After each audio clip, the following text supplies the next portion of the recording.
ஜீவ தண்ணீராம் எந்தன் நல்ல கர்த்தரே, ஜீவ ஊற்றினால் என்னை நிறைத்திடுவே. கனி தந்திட நான் செழித்தோங்கிட, கனி தந்திட நான் செழித்தோங்கிட, கர்த்தரின் கரத்தில் நித்தம் கனம் பெற்றிட.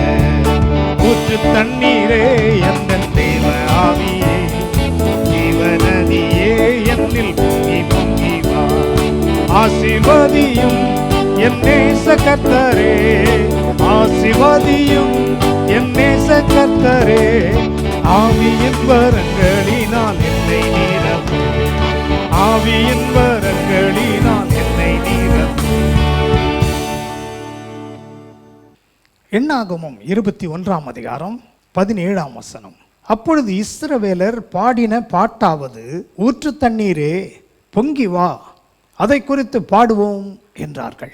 கர்த்தருக்குள் பிரியமானவர்களே, இஸ்ரவேல் ஜனங்கள் தாகத்தில் இருக்கும் பொழுது ஆண்டவர் அவர்களுக்காக ஒரு ஊற்றை திறந்து கொடுத்தார். அப்பொழுது அந்த ஊற்றை பார்த்து அவர்கள் பாடுகிறார்கள், ஊற்று தண்ணீரே பொங்கி பொங்கி வா என்று துதித்து பாடுகிறார்கள். இன்றைக்கும் கூட உங்களுடைய தாகம் எதுவாக இருந்தாலும், தேவைகள் எதுவாக இருந்தாலும், உங்களுடைய இருதயத்தின் வாஞ்சைகள் எதுவாக இருந்தாலும், அவைகளை அந்த ஜீவ தண்ணீர் ஆகிய ஆண்டவர் கல்வாரி சிலுவையிலே தம்முடைய இரத்தத்தையே ஜீவ பலியாய் ஒப்பு கொடுத்த அந்த ஆண்டவர் உங்கள் தாகத்தை தீர்க்க வல்லவராய் இருக்கிறார். இந்த நாளின் முடிவிலே நீங்கள் பாடப்போகிறீர்கள், ஊற்று தண்ணீரே எங்களை நிரப்பினதற்காக உமக்கு நன்றி என்று சொல்லி அவரை துதிக்கப் போகிறீர்கள். இன்றைக்கும் துதி செய்கிறவர்களை தேவன் தேடிக்கொண்டிருக்கிறார். ஜெபம் செய்வோம்.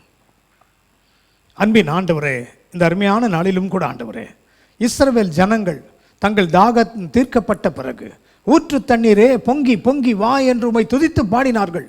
இன்றைக்கும் உடைய பிள்ளைகளுக்காக ஆசீர்வாதங்கள் பொங்கி வருவதற்காக நன்றி, விடுதலை பொங்கி வருவதற்காக நன்றி.